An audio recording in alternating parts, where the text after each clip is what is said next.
So this video is actually for Victor from Sweden, medical student.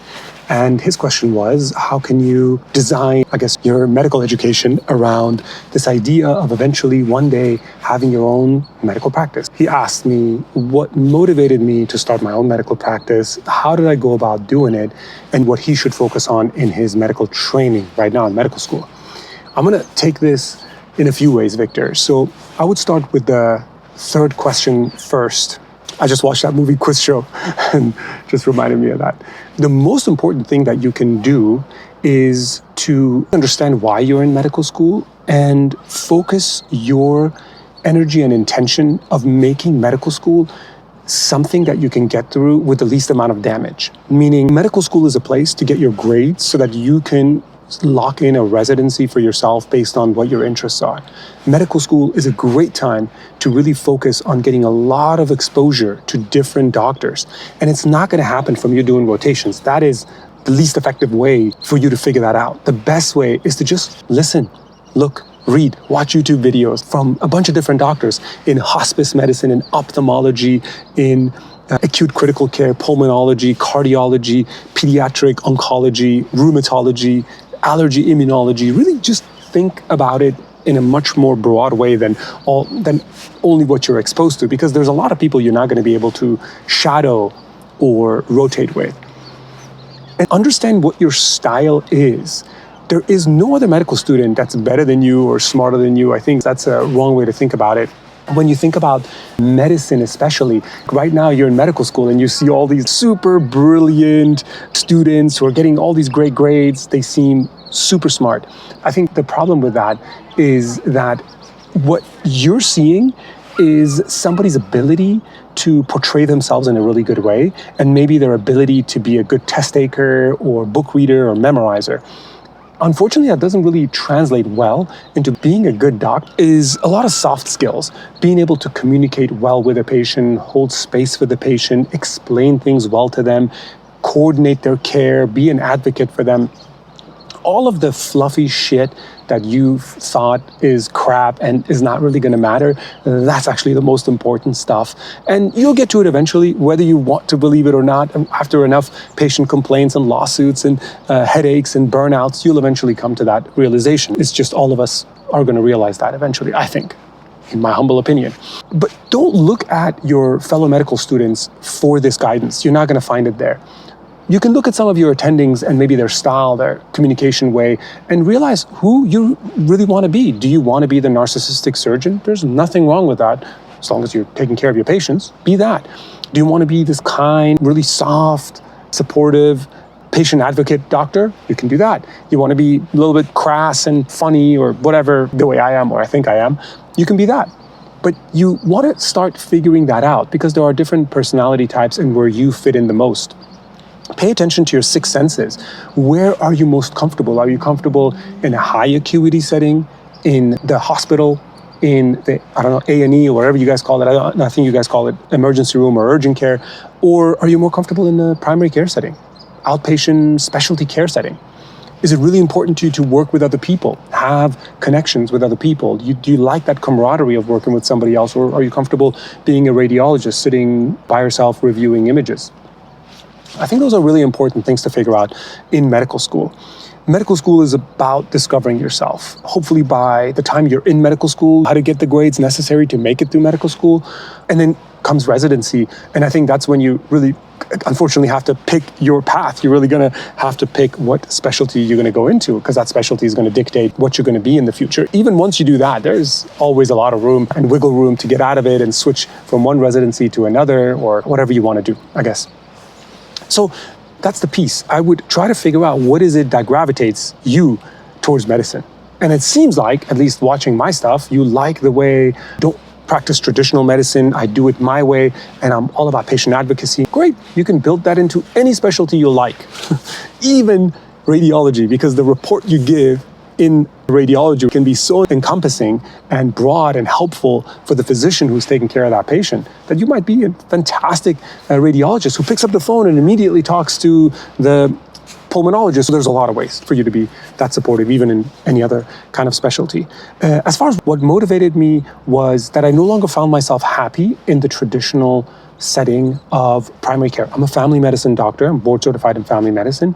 All I was really seeing were people who already had a disease, and my job was to manage that disease with medication and specialty lab tests, specialty referral, ER follow-up, hospital follow-up. That's it. There was nothing else that I could do. There was no deep discussions about prevention. I even switched from just pure family medicine into urgent care and tried to do a lot of more urgent care type stuff, and it was the same thing. Somebody's coming in for a cold and a UTI. There's no time to really discuss prevention, understanding.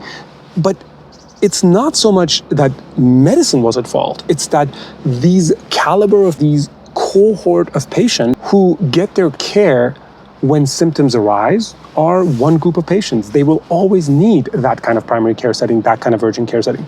I realized that my own approach to my own health is a little bit more about upstream prevention strategies than screening protocols, then treatment protocols. Not treatment protocols, then occasional screening protocols, and no prevention protocols. So I decided I'm probably going to work better with those kind of individuals. And even in that subgroup, there are people who believe in full body MRIs and longevity medicine and taking all these crazy medications and doing all these tests to live the longest, or doing, peptides for health.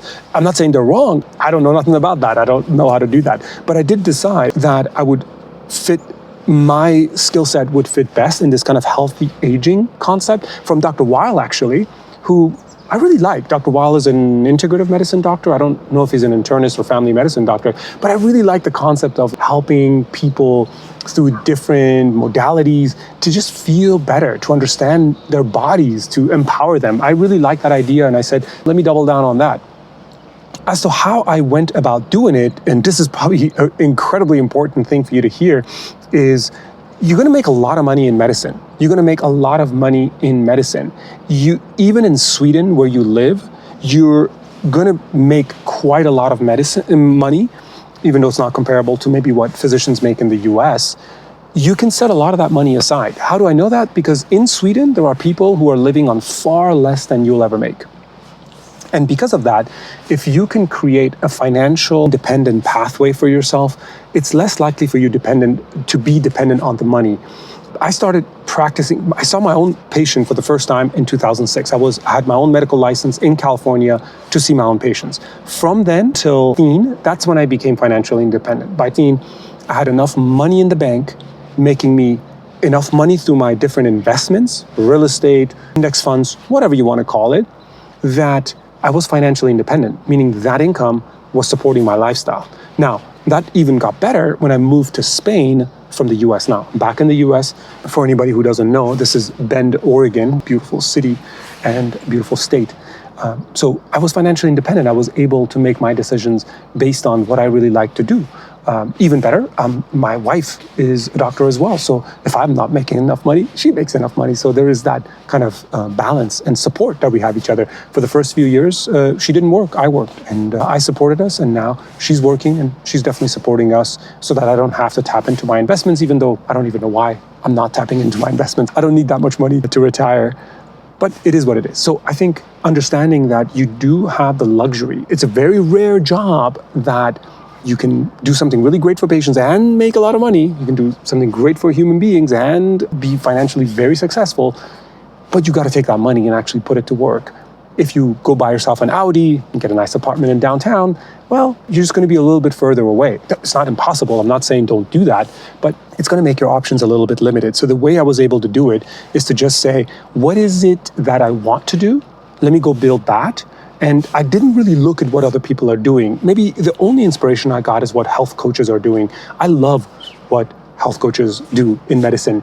Even though many don't have the necessary training to really be effective, they are incredible patient advocates. They are incredible communicators, and they themselves went through some sort of a health event or crisis, so they really know how to help patients. I wanted to learn from these people, so that's the YouTubes that I'm subscribed to. That's the Instagrams that I don't watch much Instagram because it's scary, but YouTube, for the most part, is incredibly helpful for me. And you should be watching what I'm saying and listening to what I'm saying and not repeating what I'm doing, but go it above beyond that. I see how maybe Dr. Mo did it.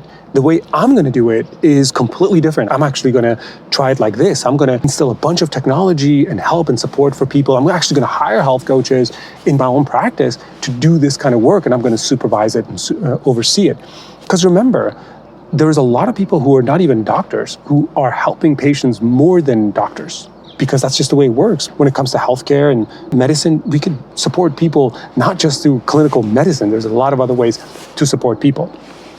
So that's my summary of everything. I hope it's of value to you. You can comment here and let me know what you think. Anybody else who has questions, forward this to anyone who's in medical school, who's in residency. Just remember, don't do it the way everybody else did.